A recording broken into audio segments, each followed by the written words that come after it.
takes more than advocating for pink mode as the new dark mode to be a great software engineer. This is episode 257 of the Soft Skills Engineering Podcast. I'm your host, Jamison Dance. I'm your host, Dave Smith. Soft Skills Engineering is your weekly advice show for all the non-technical stuff around software development. So I noticed when I pulled up GitHub today that it detected my operating system and it used dark mode, and I was immediately unsatisfied with it. Why? I felt nothing. I thought it would fulfill me in some deep way, like the thing that was holding me back in life. I was looking forward to it so much, and now I just on to the next palette. Yeah.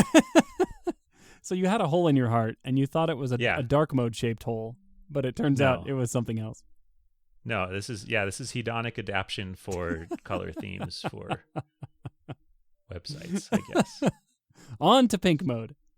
Yep. Surely that will give you the satisfaction that you so desperately crave. We haven't hit the right mode yet. There's only so many. There's a finite number of hex codes for colors. Yeah. I mean, what would be next after pink mode? I feel like blue and orange mode would be interesting. That's like the classic movie cover color combination to make stuff pop. What if we just come full circle to light mode? Light mode as like a novel thing. It's like ironically modern. Oh, so kind of like the okay, it's like ugly on purpose design, but like the same on purpose, but called different design. Right, and the whole purpose is just to drive ad impressions somewhere. Someone is making money off of this. Oh yeah, not us though. Nope. Speaking of money, do you want to thank our patrons? That was as smooth of a segue as I've ever seen you do. Okay. Thank you. Yes, I do want to thank our patrons. All right, this week we have shout-outs for Ira Chan, Eric Larko, Monkey Face Emoji, Jonathan King, testingisdocumenting.org, Adrian Boarding, Roman Denisov, Fizzbuzz Influencer, Oladapo Fadigi, Karen Svensson, Ragnar Hardison, Nick Hathaway, Travis Sanders, Dennis Bogdanov, Braden Kane, Stephen Armand Lee, John Grant, Taras Haru, Chris Hogan, and the Agile Ventures Charity, Nick Cantar, and Philip John Basile. If you would like to join this crew, you can give us your entire retirement account at softskills.audio. Click support us on Patreon, and then enter in the credentials to your stockbroker. I found out that David Bowie sold royalty shares of his future earnings. So maybe we could do something like that. Like the highest Patreon tier is like 50 years from now when this podcast is taking over the earth. You're paying for like a 0.1% share of the revenue stream or something like that. Yeah. I like that. And we'll be dead. 50 years from now? I hope I'm not dead. I mean, that's 84. I could live. Is it 85? 84. I'm 34. Okay. Fine. You can still be alive. You can deal with this problem you've created. Yeah. Future Jamison will solve this once he's old and wise. Yeah, I need a little more wisdom and age and years under my belt, and then I'm sure I can solve this problem I created. 50 years ago, I sold $100 million of future podcast stock. And I got to come up with the money somehow. But I got 50 years to come up with it. Yeah. If you'd like to join our Slack community, all you have to do is also go to Patreon at softskills.audio and click support us on Patreon. Any dollar amount gets you an invite at the beginning of the month to our Slack community where you can join hundreds of people who love chatting and have something in common, which is making fun of us. It's so good. Yeah, there's worse things. All right. I think we have a follow-up story from an episode a few months back. Would you like to share this with us? I would. Hey, if you don't remember, I was that ad agency guy from episode 237. And guess what? I was able to take the patented soft skills advice of quitting my job and getting a new one. Mind you, I had to look while working, but given enough hard work and a bit of luck, I landed a new job and am starting this coming Monday and at a product place. I hope you're both doing well, and I'm still an avid listener. Have a good one. All right. Congrats. I'm still waiting for someone to... I feel like this is like a villain in a movie. Like they quit their job and tried to get a new one on our advice, and their life just spiraled downhill. Yeah. Angrily typing to us about how we messed it up. I mean, those are all the follow-ups that we don't read on the air. That's true. Yeah. You have no way of knowing. For every one positive story we get, there's probably 100 that we have to throw away about how terrible it was to follow our advice. In fact, you have no way of knowing if this one is even real. That's true. You can just say whatever you want into a microphone. You can. I thought maybe someone would stop me, but they haven't. Not yet. Should we read our first question, Dave? Sure, I shall. Okay, this comes from an anonymous listener who says, I'm currently in my first job as a software engineer. Before working full-time, I worked at the company as an intern. And during the last few weeks of my internship, the engineer manager asked, we want to bring you on full-time. What are your salary expectations? Naive me, not wanting to cause any trouble, responded with a very moderate number. They gave an offer that was 10% less than that, but with, quote, really good benefits. So I accepted. Just over 1 year later, I feel like I've proven my value to be substantially more than what I asked for, and I know I'm making 10 to 30% less than my peers. Well, you know you're making 10% less, at least. A couple weeks ago, I had my salary review, and rather than the management being open to negotiation, which is what I had expected going in, they just told me, quote, you'll be making 4% more this year. After the meeting, I mentioned to my manager that I felt that the raise wasn't representative of the value that I would be giving the company. He responded that the pay, quote, was within expected ranges for my job title and experience. I was a little hurt by this because I want to be paid based on the value that I provide, not based on my title or experience. I don't think I should quit the job because I get along well with the team, I enjoy the work, and they are paying for my master's tuition on the side. What should I do? What you shouldn't do is go into the salary discussion expecting it to be a negotiation. We've said this before, but that's like a few months too late to have anything happen, especially if it's a big company. That's all been in spreadsheets for months. Right. We have said this before, but this bears repeating. I don't think people understand just how early salary changes are decided. And let me just say, it's not when you walk through the door to get your salary review. I can see why this idea is attractive too, that if you're just smooth enough, if you have prepared enough, if you have the right arguments, that you can just talk your way. It's like thinking you can go into a car dealership, and if you're good enough at negotiation, they'll just give you the car for free. Like there's some constraints there that are immutable no matter how slick you are. Yeah. No matter how tall you are and how perfect your hair is. Yep. The two keys to excellent negotiation skills. That's right. Tall and good hair. That is the stereotype. So what do you do? Is this going to be another time machine answer? No. I feel like I get one of those a month. Okay. You already used April's time machine. But if I had a time machine, I could borrow from future months. I'm starting to detect a theme here, Jamison. Yeah, time machine won't work. You're working for next comp cycle or an out-of-band compensation change. Yeah. Oh, man, this actually sounds like my first job, which was I joined a company. Well, first of all, I interviewed with the company, got a job offer, but the start date was a couple months out. And between my interview and start date, the company that I had interviewed with got acquired by a huge company. I was like, well, do I even have a job? Well, yes, I did. So I went and started the job at the now huge company. And the new huge company came in and said, yeah, we're going to do raises a little differently. Which means better. Yeah. Better for everyone, right? Everyone gets more money. Right. Good news. We're changing how raises work. We just bought this little company, and you know what we think? None of you are paid enough. Yeah. Oh, man. That's like Bizarro World. Anyway, so no, that is not what they said. What they said was, we're moving everyone to have their raises happen on the same month of the year, regardless of how long you've been here, which for me, of course, meant that I went like 18 months without my first raise because the date that they picked, I was like, you know how in the American public school system, how depending on your birthday, you can be as much as almost a year younger or older than the other kids in the class? Yeah. That's kind of how I felt here. Like I was off. So anyway, 18 months in, and I did not know anything that I know now. And I went into my salary review just like this question asker and sat down, and they said, look, Dave, we're just really happy with your work. We think you're doing great, and that's why we're giving you a 3.5% raise. And yes, that is 0.5% higher than we gave other people in your position. And do you want to know what I did? You felt 0.5% better. I felt so appreciated. No, Jamison, I quit my job. And I got a 20% raise to do that. It's really hard to change this. And I know you said you don't want to quit your job, but that's the ultimate leverage you have, right? Is I can go somewhere else. Like it's really hard for companies to reevaluate someone's value without taking into account how much they're already paying them. Mm-hmm.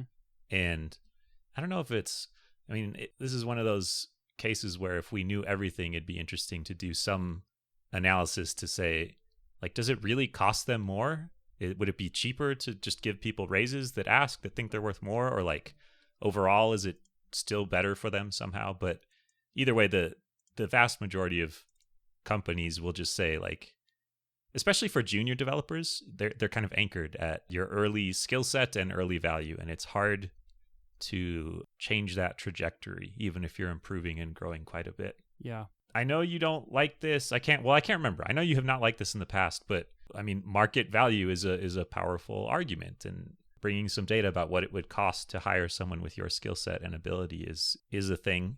The other thing is a promotion. If you feel like you are contributing well above your level and are very strong, then maybe that means you're ready for the next level. And that can be a time to do sort of a salary reset. Yeah. Although sometimes promotion salary changes are anchored by your current salary as well. The reason a promotion might be a good option is because it usually can happen out of cycle. So otherwise you might have to wait a whole year to get an adjustment. But a promotion can maybe get you an adjustment before that. Yeah. Depending on the company. Those are sort of like two opposite approaches, trying to get competing offers or market data and getting a promotion. Because one of them is like pulling back from the company a little bit and saying, well, I could go these other places.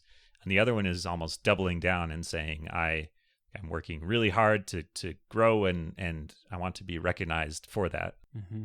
So maybe you do both. It's like the carrot and the stick. I don't know. Your manager should know what kind of raise you're looking for, and it shouldn't be a surprise. That's like the key to salary negotiations.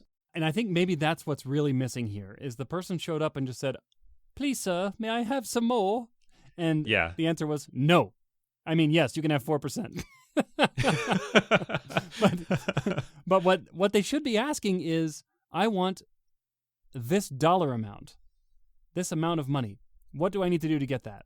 And I think people, they go into these negotiations actually not knowing what they want. It's almost like Christmas. You're like, I hope I get a good present from Santa.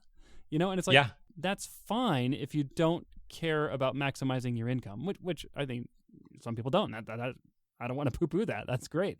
But if you want to have a really great Christmas, you should give your friends and family a list. Which is a little bit uncouth in social and family circles, but in the workplace, if you have something you want and it's a dollar amount or British pounds, as we'll find out in our next question, then just ask for it. Say the number. Your boss is really comfortable with these numbers because your boss sees all the people's numbers. So just say the number you want. And if your boss has a problem with that, what are they going to do? They're not going to fire you because you asked for too much money. Yeah. I mean, you got to know the constraints, right? Maybe it literally is impossible to achieve that number. Yeah. But how would you know if you don't ask for it? Yeah, exactly. Or maybe you'd have to switch teams or get a promotion or like you just need to know how to help your boss build the case for you that you are worth that much money. And that takes a while. And you want them to be your partner in this, not, like you said, your Santa Claus, your benevolent fairy godmother just bestowing like magical gifts upon you. Yeah, exactly. Have we answered the question? I think so. Let's summarize. You're way too late. You should be talking about specific numbers well in advance of the salary review. And odds are you're going to have to quit this job to get the number you want. Yeah. I mean, I'm sure it happens sometimes, but just the vast majority of salary raise, like I got more money discussions are coming, I've heard, come from quitting your job. So yes, that's what the money's for. I know you really like the place you're in, and that's why it's a hard decision, because you might be trading more money for worse other stuff. Could be good other stuff too. I don't know. Could be, or it could be very, very bad, in which case you can come back with your tail between your legs to your previous job and say, "I'm sorry, sir, 4% was enough for me." More? You want some more? Well, I mean, so the precedent is they negotiated you down last time you gave a number. So it's possible that if you came back, they would say, yeah, you got to take a pay cut to come back just to prove you want it. Yeah. Just to rub your face in the dirt a little bit. Yeah, just to prove that you're not ever going to do this money thing again. Yeah. Know your place. I don't think that will happen. Next question. I'm going to read it. I'm not going to ask. I'm going to do it. I'm feeling bold. Okay. You have my permission anyway, even though you didn't ask for it. No, I don't. Nope. I did it before you gave me permission. Hear ye, gods of podcasts. I have a question for these. It's actually a question for thee. Let me correct your old English grammar. I think my salary is okay. 60K in the pounds in the UK. And I have brought up the subject of raises a couple of times with my boss, 2 years ago and 1 year ago. Both times I was told I'm doing pretty well, but they'll look into it. So far, no sign of a raise, but I'm not annoyed. I really like my job and the people I work with are great. I'm now on paternity leave and have taken the time to do some interviewing to see what's out there and keep my skills sharp. It turns out I could earn a lot more. Who knew? I'm now caught between going back to my boss with these other offers to say, actually, turns out I'm not doing great, give me more money, or quitting my job for more money but a potentially worse job. Help! How do I say, more money please, or I leave, but nicely? I like that. Are we allowed to make fun of British politeness? Is that... I don't know. Is that okay? Okay, I just didn't know. Is that a trait? Well, I just love how... I don't know. Like formality, I guess. Is that what you mean? You know what? I think I'm mixing up two cultures here. I think I'm mixing up Canadian culture and British culture. So sorry. Great, now I just made fun of both cultures. They both have the same queen. So it makes sense. That's the true. connection your brain is making. That culture just flows from the top. Yeah. Yeah, no, I'm just thinking, I just like the final question here. How do I say, more money please, or I leave? But nicely. I love it. Say please twice. Please, more money please, or I leave. And then that cancels out the threat at the end. 2 pleases cancels 1 threat. Yeah. Okay, got it. So good job. You have brought up the subject of raises for a while now, right? Like you're not just showing up in the salary discussion and saying, I would like more, please. You're already taking some of the advice we gave our past question asker. And also you're taking some of the other advice, which is you went out and got market data. So now you know what you could go make. Mm-hmm.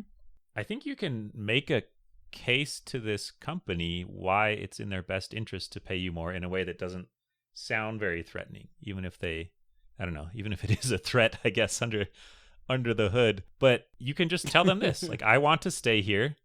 It's costing me, like, I like working here. I like the impact I have and the work I do and my boss. Here's how much money it's costing me. And I'm having a hard time putting up with that cost. Like, how can you make it easier for me to stay here? And I gotta say, a couple of years ago, maybe 5 years. Wait a minute. When did we start this show? Has it been 5 years? 257 divided by 52. Yeah, 5 years. Holy cow. Oh my goodness. First of all, oh my goodness. Episode 1 was March 7th, 20. We missed our 5-year anniversary, Jamison. What? It was March 7th. Oh, that's how I roll on this anniversaries a lot. Not the first time. That just crept on by and no one even noticed. Well, see ya at 6 years. Yeah, maybe. And we have to. If we remember. Okay, well, anyway. For the anniversary. The reason I was thinking back is that my perspective on this question has evolved over the last few years. Maybe even over the last 5 years and 1 month and 1 week. And that is that I used to think it was a super scumbag slimeball move to go out on the market and get offers only to then shop them back to your employer to say, give me a raise to meet these. And I've just kind of stopped thinking that. And I don't know what changed about it. Why? I don't know. You became a slime ball? I guess it just kind of occurred to me that, like, we're not really in this. We don't program for money as a job just because. That was very poorly worded. Wait, you hang on, Dave. I get paid. Have you been working for free this whole time? So my perspective changed when I got my first paycheck last year.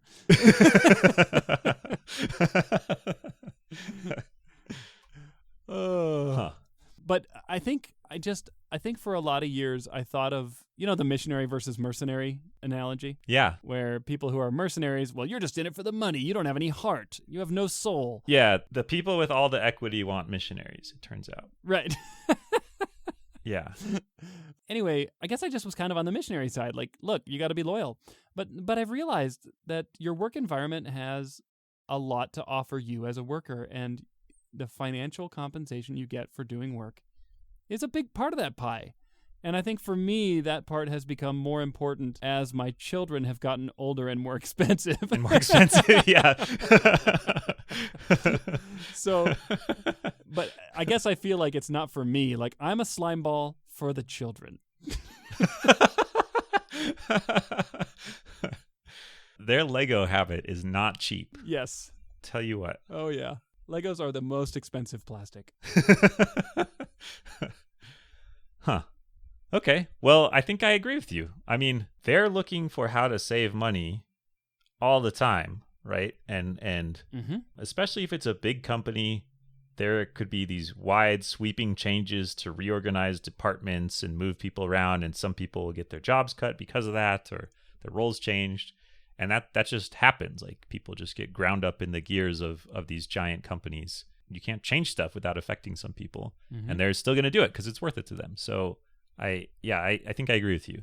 Like, you're striking a balance where it's not unreasonable, because you're not just asking for a number without knowing that that's I don't know, you could get something similar somewhere else. You're not just waltzing in and saying double my salary or else. Yeah. So you're not being unreasonable, and they can figure out if it's worth it to them or not. And you can also make that decision too. I mean, they might just say no, like, we can't give you a raise. Sorry, we just can't afford it. And then you get to decide, okay, is it worth, I don't know, this 10%, 20%, whatever it is, loss of income, of potential income, to stay in this environment that I know I like. Yeah. And that's a much better position to be in than just like, I hope that this is the year they finally do it. Yeah, exactly. I think for me, the thing that really changed my perspective on this whole thing, of being willing to be more deliberate about it and more specific about it, like you're saying, is that I worked at a gigantic company where it was literally impossible for any individual who has joined this company in the last 10 years to feel like they could make that kind of huge impact. Like, I'm a missionary for this huge company. It's just, Yeah. it's impossible, right? The numbers just didn't work out. It's like, this company employs literally 1 million people. It just doesn't work. So I think I saw a lot of matter-of-factness about salary and earnings, and I realized that that's fine. There's nothing wrong with that. So anyway, how does that actually pertain to this question? I think the answer is, like you were saying, Jamison, it's just not that hard. It shouldn't be that hard for you to go and just say the facts. I think I'm worth more on the market, and I would like this company to pay me market rates. Yeah. And that's just impossible to argue with. And yet, for some reason, we as engineers, we feel so emotional about that. You know what I mean? Like, we carry a lot of emotion with that conversation, but your manager probably feels about 10 times less emotional about it than you do. Yeah. I mean, they might feel emotional in that, like, they're going to worry that if they say no, or we can't get the money to you somehow, then you're going to quit, and that'll make their life worse. Sure. But they're not going to be, I mean, they would have to be pretty immature to say, how dare you have the audacity to want to make a little more money for doing the same job. Yeah. I think you're absolutely right. Like, I just can't imagine one of my employees coming to me and saying that, and then me being like, I thought you were a good person. I thought you were in it for the love of the game. Yeah. Turns out you're just another mercenary. like me. Anyway, so there is still the element of you are potentially wasting the time of other companies just to go out and get a data point for your company and your own personal good. And I still don't love that. So I would say, just from an ethics perspective, only interview at places where you think there's actually a good chance that you would take that job. And I think with that, and then a little bit of diplomacy on the other end, you can do just fine. Yeah. All right. You did it. You answered it. I did it. Wow. I helped, but you did it. You held my hand the whole way through that, Jamison. But I did it. Yes. What should people do if they want Dave's answers for more of their questions? Well, I don't recommend this, but go to softskills.audio and click the Ask a Question button where you can fill out our form. And we just want to say thank you to everyone who does that every week. There are so many of you, and we love you all. And we will one day answer every single question. Is this a new marketing technique where you're saying, like, I bet you can't even go ask a question. I dare you. I don't think you have what it takes to ask a question. What people don't know is that we use a Google form and a Google spreadsheet, and Google has a whole new advertising platform where we get paid 2 pennies for every row that gets added to that spreadsheet. Yeah, they're going for growth first, and then they'll figure out the revenue model later. Engagement as measured by spreadsheet rows. Yeah, brilliant. Somebody got promoted to VP for that. Yeah. All right. I think we're done. We'll catch you next week.